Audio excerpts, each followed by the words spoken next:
suara dingin itu.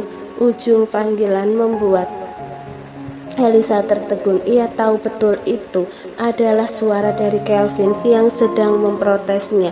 Aku baru saja buang air kecil. Begitu aku kembali, aku hanya melihat panggilan Zah yang masuk di ponselku. Jadi panggilanmu mungkin terlewat saat aku ke kamar mandi. Terang Elisa berbohong. Oh, apakah kamu buang air di meja kerjamu sendiri? Elisa tercengang, kini wajahnya membeku dengan ekspresi yang jelek. Bola matanya kemudian menatap ke sudut langit-langit tempat kamera CCTV kantornya berada. Kamu mengawasiku? Tanya Elisa dingin. Ya, aku sudah melihat semua termasuk saat kamu sengaja mengabaikan panggilanku. Jadi apakah saat itu kamu buang air sambil duduk di kursimu? Elisa sengaja melotot ke arah kamera CCTV dengan tatapan belati. Itu melanggar privasi. Apakah kamu tahu? Tanya Elisa kesal. Bagian mana yang melanggar privasi? Ini adalah perusahaanku dan aku berhak melihat bagaimana pegawaiku bekerja, dan sebagai bos aku juga berhak mendapatkan akses ke kamera keamanan. Kelvin saat ini duduk di depan laptopnya sambil menatap wanita yang tampak menggemaskan saat marah. Bibirnya yang merah dan sedang mengerucut. Karena kesal itu, ia sangat ingin menggigitnya. Elisa sekali lagi dibuat kalah berdebat oleh Kelvin.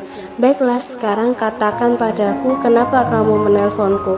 Ayo kita kembali bersama ke penthouse. Kembalilah sendiri, aku masih memiliki pekerjaan. Aku akan mengunjungi Efren nanti. Nenek sedang ada di penthouse sekarang. Wajah Elisa seketika membeku. Ia tahu itu berarti bahwa nenek Kelvin atau wanita yang pernah ia tolong kini telah mengetahui siapa Efren. Wanita itu segera mengambil tasnya. Baik, di mana kamu? Mari kita pulang bersama.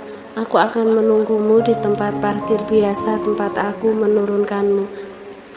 Elisa segera menuju ke tempat parkir.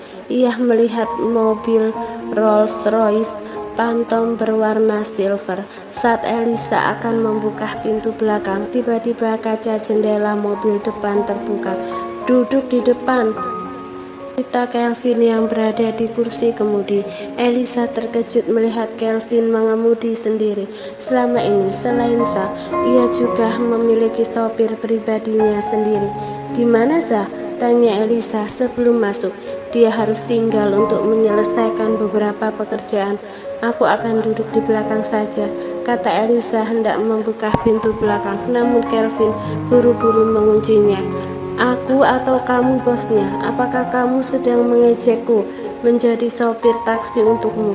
Kata-kata dingin Kelvin membuat Elisa kini membuka mobil penumpang depan.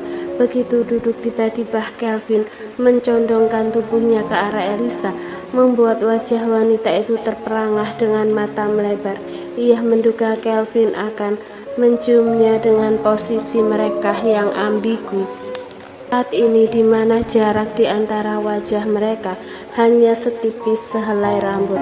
Apa yang kamu lakukan? Kita tidak punya waktu untuk ini. Klik suara sabuk pengaman yang terkunci membuat Elisa tersadar bahwa pria ini sedang mengenakan sabuk pengaman untuknya. Kini wajah Elisa semakin bersemu merah karena malu. Maaf mengecewakanmu, sekarang kita memang tidak punya waktu untuk ini karena nenek menunggu kita. Tapi jika kamu merasa kecewa, aku akan menyisipkan waktu untuk menciummu dan mengatakan pada nenek kita terlambat karena terjebak macet. Goda Kelvin. Jangan bicara omong kosong dan cepat mengemudi. Kelvin menyeringai sambil menyalakan mobil. Sementara itu, saat adegan barusan terjadi, tepat di mobil depan mereka, ada seorang pegawai wanita yang melihat kejadian pria yang baru saja dengan Elisa. Ia tidak bisa melihat wajah pria itu dengan jelas kecuali bagian belakang kepala. Namun karena posisinya sebagai pengemudi, wanita itu menduga bahwa pasangan kencan Elisa adalah Zah, sopir dari presdir di kantornya. Wanita itu saat ini sedang bermain-main dengan salah satu dewan direksi Parubaya di dalam mobilnya. Jadi itu adalah cara Elisa mendapatkan perhatian Tuan Kelvin. Ternyata dia telah bermain-main dengan asisten bosnya untuk mengambil keuntungan, gumam wanita itu. Apakah kamu mengenalnya? Tanya pria yang saat ini sibuk mengancingkan kemejanya. Iya, dia adalah wanita yang kini menjabat sebagai ketua desainer produk. Saat ini, wanita itu dengan cepat menyebarkan gosip ini ke obrolan grup mereka, yang kemudian dengan cepat menyebar ke grup-grup lain yang mengatakan bahwa Elisa adalah pacar rahasia Zal. Sementara itu, kedua pasangan tadi sampai di penthouse tak lama kemudian. Begitu mereka masuk, mata mereka segera disuguhi dengan pemandangan Efren yang tengah duduk di atas pangkuan lili. "Mami," kata Efren begitu melihat ibunya. Elisa buru-buru menghampiri Efren dan hendak mengambilnya dari pangkuan lili.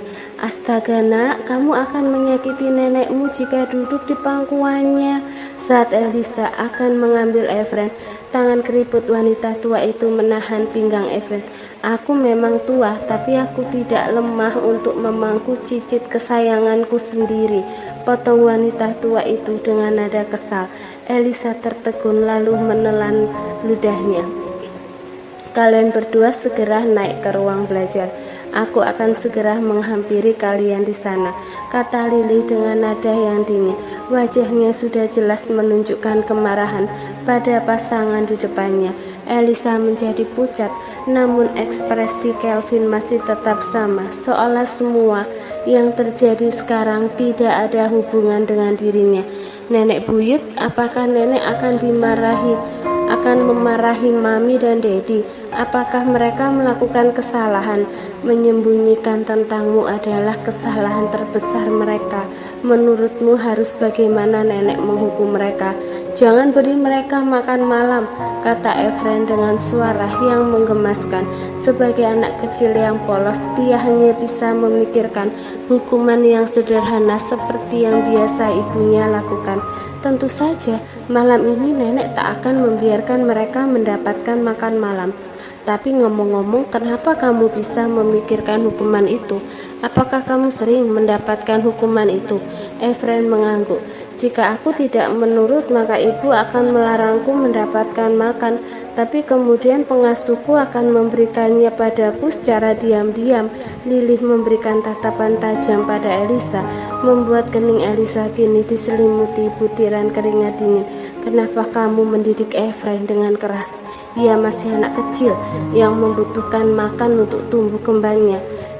Itu jarang terjadi," jawab Elisa gugup. "Aku tidak memukul cicitmu, jadi hukuman itu sama sekali tidak keras. Lagi pula aku tahu Berta akan selalu diam-diam menyelundupkan makanan untuk Efren," batin Elisa tanpa berani menyuarakannya. "Jarang terjadi? Apakah itu berarti kamu tidak melakukannya sekali dua kali?" Elisa tertegun sekali lagi. Sudah lama ia tidak pernah dimarahi oleh orang yang lebih tua. Ia menatap putranya untuk membantunya, namun Efren justru menjulurkan lidahnya. Kini Elisa tahu bahwa putranya saat ini sudah menemukan pendukung terbesar sebagai tempat mengadu. "Aku tidak akan melakukannya lagi," kata Elisa dengan suara perlahan. Meski ia kesal, namun ada kehangatan di hatinya. Ia tahu saat ini pasti putranya merasa sangat bahagia karena bisa menemukan nenek buyut yang menyayanginya tanpa syarat. "Cepat naik ke atas, aku akan menyusul kalian setelah berbicara sebentar dengan cucuku." Elisa dan Kelvin mengangguk sambil menuju ke ruang kerja Kelvin. Elisa dan Kelvin sudah sampai ke ruang kerja. Berbeda dari Kelvin yang tampak santai, wanita ini justru menggigit ujung ibu jarinya. "Kenapa kamu begitu gugup? Nenek tak akan menelanmu. Giginya tak akan begitu kuat untuk melakukan itu." Elisa memutar bola matanya ke arah Kelvin dengan salah satu sudut bibirnya yang mengerut. "Kamu masih bisa bercanda?" Kelvin mengulas senyum tipis sambil menggeser duduknya lebih dekat ke arah Elisa. Ada cara agar kamu tidak gugup. Apakah kamu mau mencobanya? Saat Kelvin mengatakan itu, ibu jarinya sudah menyapu bibir lembut dengan warna peach. Kau menggunakan rasa apa hari ini? Apakah ini rasa buah peach? Terakhir kali yang rasa cherry cukup lumayan, tapi aku lebih suka rasa bibir tanpa lipstik, goda Kelvin. Elisa mendorong tangan Kelvin menjauh dari wajahnya. Kamu masih bisa memikirkan hal seperti ini? Tanyanya kesal. Jangan takut, nenek tak akan marah. Dia hanya menggertak jauh di dalam hatinya. Ia sedang berpesta karena berhasil mendapatkan cicit. Pintu ruangan terbuka. Wanita tua itu menatap ke arah dua orang yang duduk berdekatan seperti lem di atas sofa yang memiliki cukup banyak ruang. Apakah aku mengganggu kencan kalian? Elisa menggeleng. Tidak sama sekali, tidak. Anda jangan salah paham, cucu Anda lah yang terus menempel. Kelvin melirik Elisa. Ia kini tahu dari mana sifat pengadu putranya menurun. Salahkan dirimu sendiri, balas Kelvin. Elisa menatap ke arah Kelvin dengan alis menyatu. Hah? Kelvin berbisik di dekat telinga Elisa. Itu karena kamu sangat menggoda. Pupil mata Elisa melebar mendengar hal itu. Ia menggigit bibir bawahnya sendiri sambil tertunduk. Perkataan Kelvin membuatnya malu pada neneknya yang saat ini menatap ke arah mereka. Kalian benar-benar tak merasa bersalah ya? Kata Lily dengan kesal karena ia merasa diabaikan. Tidak, bukan seperti itu, jawab Elisa. Kalian telah menyembunyikan tentang Efren kepadaku. Aku baru mengetahui ia putraku kemarin, Nek. Jika bukan karena seorang wanita parubaya yang sebenarnya pengasuh Efren mengaku sebagai ibunya. Kini giliran Elisa yang memicingkan mata ke arah Kelvin. Sama seperti putranya, dia pengadu. Hanya saja Kelvin yang mengira neneknya akan berpihak padanya, justru mendapatkan pukulan dari tongkat jalan wanita tua itu. Aduh Nek, kenapa memukulku? Ini kekerasan dalam rumah tangga. Elisa tercengang dengan perubahan peristiwa. Ia menatap Kelvin yang sekarang sibuk melakukan tindakan pertahanan dengan melindungi dirinya dari pukulan menggunakan lengannya. Nenek, kenapa kamu memukulku? Aku sudah memenuhi keinginanmu untuk mendapatkan cicit. Apa yang salah? Kamu salah besar. Pertama, kamu berpura-pura tak mengenali Elisa saat aku mengenalkannya padamu saat itu. Dan kedua, yang paling fatal, kamu bahkan tidak tahu telah memiliki anak sampai dia kembali ke Canberra. Aku tidak tahu kamu akan menjadi lelaki tidak bertanggung jawab yang meninggalkan Elisa begitu saja. Dia pasti sangat marah sampai menyembunyikan Efren dan membesarkan anaknya sendirian selama ini. Setelah mencecar cucunya, pernafasan wanita tua itu tersengal-sengal. Ada kesalahpahaman di sini, Nek. Aku tidak menelantarkan mereka. Ini semua karena Kelvin terhenti dan kebingungan untuk menjelaskan semuanya. Karena apa? Ini adalah kesalahan memalukan pada satu malam oleh dua anak muda yang mabuk. Apakah nenek masih ingin aku menjelaskannya? Lily terbatuk dengan canggung kemudian berhenti mencecar cucunya lagi. Ia yang semula memiliki ekspresi seorang algojo saat menatap Kelvin kini mengulas senyum ramah pada Elisa. Pasti sulit membesarkan anak sendirian selama ini. Aku penasaran kenapa kamu tidak memilih untuk menggugurkan anakmu sendiri. Lily sengaja menanyakan hal itu di depan Kelvin. Ia ingin agar cucunya itu tahu bahwa tidak semua wanita sekejam ibunya. Sementara itu kini Kelvin juga menatap ke arah Elisa untuk menunggu jawabannya, karena ia juga penasaran kenapa ia ingin mempertahankan Efren sementara ia tak mengetahui identitas Kelvin saat itu. Itu karena bagiku kehadiran Efren di perutku saat itu adalah suatu anugerah. Aku tidak punya siapapun saat itu, jadi aku merasa sepertinya ini cara Tuhan mengirimkan kerabat lain untukku. Ruangan menjadi diam. Kelvin bangkit keluar ruangan dengan wajah yang muram. Elisa menatap pria itu dengan aneh. Pria itu tampak jelas terlihat tidak bahagia. Apa yang terjadi? Apakah ia kecewa? Aku tidak menggugurkan anaknya saat itu, batin Elisa. Tapi jika ia merasa seperti itu, kenapa sekarang justru memperebutkan Efren denganku? Lily melihat cara Elisa yang menatap kepergian Efren dengan aneh. Ia buru-buru mengalihkan perhatian Elisa sebelum pikirannya menjadi liar. Ayo kita turun, Efren mungkin kesepian sekarang. Elisa mengangguk. Ia lalu membantu wanita tua ini turun. Meski Lily masih terlihat bugar, namun Elisa masih ingin membantunya dan memastikan wanita tua ini tidak terpleset saat berjalan. Sementara itu, di kamar utama, Kelvin menyalakan rokok dengan jemari gemetar. Kenangan masa kecil yang traumatis berkelebatan di ingatannya sekarang. Kelvin kecil mendapatkan terlalu banyak kata kebencian dari ibunya. Kelvin, aku tidak akan pernah menyayangimu. Seharusnya kamu tidak pernah dilahirkan.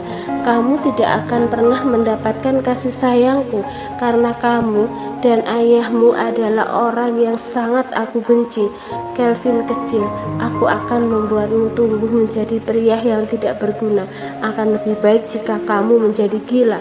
Tiap kali kalimat-kalimat ibunya muncul kembali dalam ingatannya dan bagaimana wanita itu memperlakukan dirinya dengan dingin, maka Kelvin akan merasakan kesulitan bernafas.